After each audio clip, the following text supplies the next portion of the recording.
Hello again. I'm working on a 2004 Ford Taurus.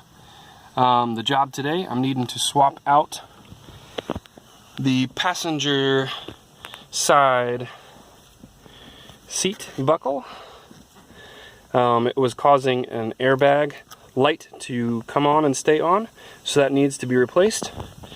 I have the replacement right here. It is used just from a junkyard. Initially, I thought I needed to take the entire seat off. It has 2 bolts in the front, 2 in the back.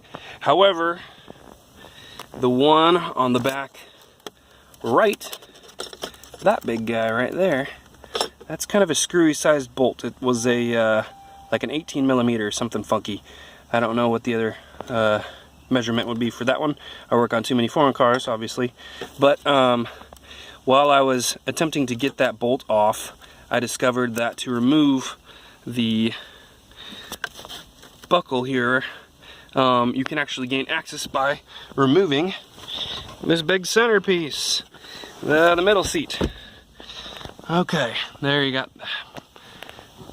This comes forward, and this plastic portion right there, you literally, well, let's see, yeah, it just sits in there like that, and then this comes down. It kind of converts into a bench seat. Anyways, you pop this back, just lift the plastic portion out, and you will see 4 bolts, which I've already taken them out. 1, 2, 3, and 4, and then that gets the whole system loose right here. You can just push it back and out of the way.